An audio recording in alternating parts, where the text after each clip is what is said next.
Hello everyone, কি অবস্থা সবার? আশা করি সবাই ভালো আছেন। তো চলে এলাম নতুন একটি ভিডিও নিয়ে। ছোটবেলায় বাংলা বইয়ে আমরা সবাই একটা সাধারণ কবিতা পড়েছিলাম, তুমি যাবে ভাই, যাবে মোর সাথে আমাদের ছোট গায়ে। হ্যাঁ, আজ আমি আপনাদের নিয়ে যাচ্ছি সেই কালজয়ী কবিতার স্রষ্টা, আমাদের সবার প্রিয় পল্লী কবি জসীমউদ্দিনের বাড়ি। ফরিদপুর শহর থেকে সোজা একটা অটো নিয়ে আমি রওনা হয়ে গেছি কবির সেই চেনা আঙিনায়। আধুনিক এই যুগে এসে কবির সেই ছায়ানবীর মাটির ঘরগুলো এখন কেমন আছে, আর ওনার ইতিহাসটা বা কী ছিল। অবশেষে আমি চলে এলাম ফরিদপুরের অমরিকাপুরে সেই ঐতিহাসিক জসীমউদ্দিনের পৈতৃক বাড়িতে।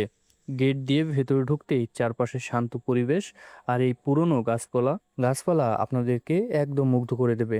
একটু ইতিহাসের পাতায় ফিরে গেলে জানা যায় 1903 সালের 1 জানুয়ারি এই ফরিদপুরেই কবি জন্মগ্রহণ করেন। ওনার বাবা আনসার উদ্দিন ছিলেন একজন স্কুল শিক্ষক। এই যে মাটির দেয়াল আর সোনের ছাউনি দেওয়া ঘরগুলো দেখছেন, এখানেই কেটেছে কবির শৈশব আর কৈশোর।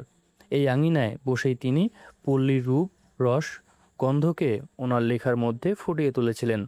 বন্ধুরা, জসীমউদ্দিনকে কেন পল্লী কবি বলা হয় জানেন? কারণ ওনার মতো করে বাংলায় গ্রামীণ জীবন, নদী, মাঠ আর সাধারণ মানুষের সুখ দুঃখের কথা আর কেউ লিখতে পারেনি। ওনার সবচেয়ে বিখ্যাত সৃষ্টি কবর কবিতা তিনি লিখেছিলেন যখন তিনি স্রেফ কলকাতা বিশ্ববিদ্যালয়ের ছাত্র ছিলেন। ভাবা যায়।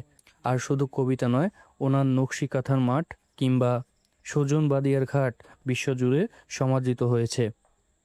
আর এই যে দেখুন, ওনার সেই পারিবারিক আঙিনা, যেখানে রয়েছে সেই বিখ্যাত ডালিম গাছ, যার নিচে কবির প্রিয়জনদের এবং ওনার নিজের সমাহিত করা হয়েছে। এখানে এসে এই ডালিম গাছের নিচে দাঁড়ালে সত্যি বলতে গা শিউরে ওঠে, চোখের সামনে ভেসে ওঠে সেই চেনা লাইন, এইখানে তোর দাদির কবর, ডালিম গাছের তলে 30 বছর ভিজিয়ে রেখেছি দুই নয়নের জলে। ইতিহাসের এই জীবন্ত সাক্ষী আমাদের ফরিদপুরের এই বাড়িটি। শহরের কোলাহল ছেড়ে নিজের শিকড়কে জানতে এখানে একবার হলেও সবার আসা উচিত।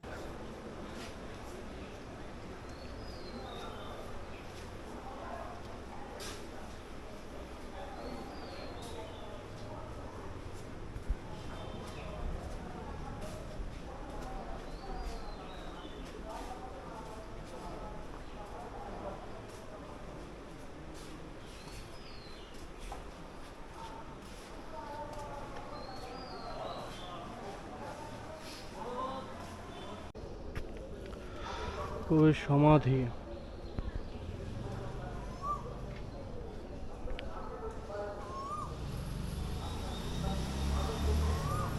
পল্লীকবির এই স্মৃতি বিজড়িত বাড়ি এখন 3 মিনিটের এই ছোট্ট ঐতিহাসিক জার্নিটা আপনাদের কেমন লাগলো কমেন্টে জলদি জানান। আর এরকম আরও চমৎকার সব ঐতিহাসিক ও দর্শনীয় স্থানের ব্লগ দেখতে ফলো বা সাবস্ক্রাইব করে সাথে থাকুন। দেখা হচ্ছে পরের ভিডিওতে। টাটা।